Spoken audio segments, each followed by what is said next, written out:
Nos trató mal la cuarentena porque no se podía trabajar, el tema de se cerraban las calles, no podíamos salir afuera. Tenía mi mujer embarazada todo, y no tenía que salir sí o sí a buscar. Durante la pandemia no tenía celular y te daban unos cuadernillos, pero yo nunca entendí nada. Es como que si un sueño se me fue por no terminar la escuela. Juli y Rocío viven de lo que recogen en el basural del campo del Abasto, en donde terminan casi todos los desperdicios de Concordia, una de las ciudades más pobres de Argentina. A raíz de la pandemia empezaron a venir familias de otros barrios, o sea, quizás el doble de familias. Vemos a la gente que está trabajando ahí, papá, mamá, niños pequeños que van ahí, no tanto a reciclar a veces con sus padres, sino a ver qué juntan para comer.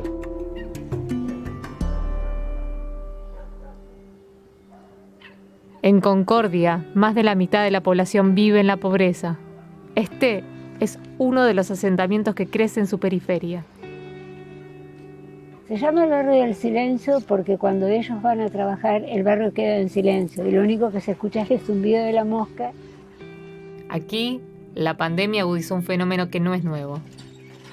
En los últimos 30 años, Argentina no logró perforar el piso de un 25% de la población en situación de pobreza. Cada vez hay más barrios, más asentamientos y lo que llama la atención es de que son de gente joven, que se formaron en su familia, bueno, y viven donde pueden y cómo pueden.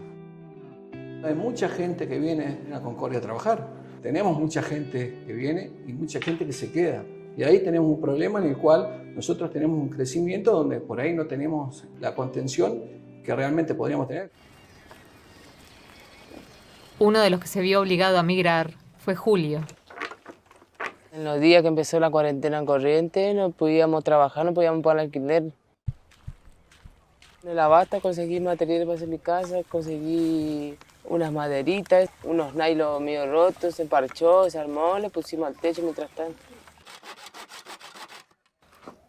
Mi sueño es que mi hija tenga una casa de material, que tenga su casita, que tenga sus piezas, su cama, que tenga todas sus cosas, que no le haga falta nada. Yo conozco realidades de familias que se levantan a ir a trabajar al Abasto. A los camiones de recolección de residuos urbanos los llaman las cucas o las cucarachas. Ahí está un gris chico ahí pidiendo atrás las cucas.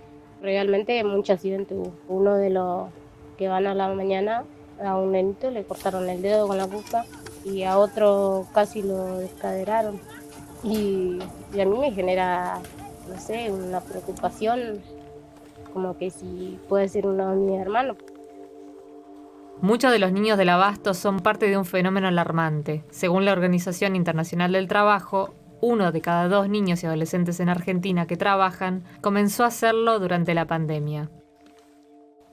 Tenemos más antivirus que creo que todo lo demás, porque pasamos lluvia, pasamos hambre y pasamos frío, pasamos sueño.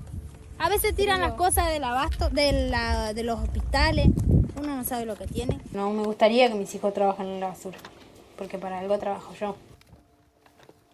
En los basurales, más allá de que corres peligro de cortarte, de ingerir comida en mal estado, la gente sigue viviendo de esto porque se genera mucha más ganancia. A Rocío, reciclar basura en el Abasto le compensa más que otras de las pocas opciones que tiene. He ido a la quinta, a la arándano y eso, pero ganan más ahí en el basural que en el otro lado. Es como estar trabajando en, qué sé yo, una maestra, pero es un trabajo. Y gracias a esto yo saco adelante a mis hijos. Fabián se dedica a comprar la basura recogida por los trabajadores informales para luego venderla a plantas recicladoras en Buenos Aires. Gente que antes no venía y empezó a venir familias enteras, o sea, padre, hijo, bueno, como medio de supervivencia de todo el tiempo de la pandemia. Cualquiera se va con no menos de 1.500, 2.000 pesos. Y van quedando, es muy poca la gente que va saliendo a trabajar a otro lado. En mayo de 2021 comenzó una obra de saneamiento y reconversión del basural del Abasto, impulsada por el Ministerio de Ambiente y Desarrollo Sostenible de la Nación. Uno de los principales desafíos del proyecto son regularizar la situación de los trabajadores informales erradicar el trabajo infantil y eliminar los riesgos de salud.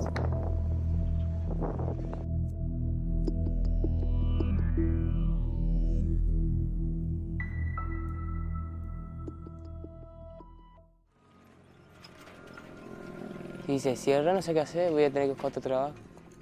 Todos los días yo sé que voy ahí, traigo todos los días para comer, para tener las cosas. Y se consigue cosas, eso, traer, para cocinar, eso ahí. A veces se consigue cosas congeladas, eso, cosas lindas. Se trae cosas congeladas, esos fideos lindos, leche cerrada, galletitas, budines, eso es lo que se encuentra, se suele traer para comer acá. Lo que cuenta Julio evidencia otro problema. Según la FAO, Argentina es el país de América Latina donde más creció la inseguridad alimentaria en el periodo del 2014 al 2020. Esas miradas serias, los ceños fruncidos, las caras tristes, que después entendí que eso es desnutrición. Nos gustaría dar la leche todos los días, pero económicamente no llegamos. En un momento del 2020 pasamos de 8 millones a 11 millones de personas que recibían asistencia alimentaria y cayó 19 puntos la actividad económica. Hubo una recuperación posterior, pero tenemos un fenómeno importante y problemático de pobreza, de personas que aún con trabajo son pobres o no llegan a fin de mes. En 2021, Argentina registró una inflación de más del 50%. Tener costos que aumentan cada semana pulveriza los ingresos de los argentinos. A la inseguridad alimentaria en la que viven estos niños se suma la brecha educativa. Argentina tuvo una de las cuarentenas más largas del mundo y la suspensión de las clases presenciales tuvo efectos nocivos. La mitad de los chicos y chicas en Argentina desde el 2020 no tuvieron acceso a la educación de manera remota porque no tenían los dispositivos o porque no tenían la conexión. Donde nosotros vivimos no hay mucha señal, digamos. Por más que le pida un celular a un compañero o algo, no puedo estudiar porque no hay señal, no hay internet, nada tampoco. Y bueno, decidí abandonar porque no tenía nadie que me explique. Yo siento que sí, que nos da la espalda el gobierno, porque nosotros no podemos trabajar a la misma vez y ir a la escuela.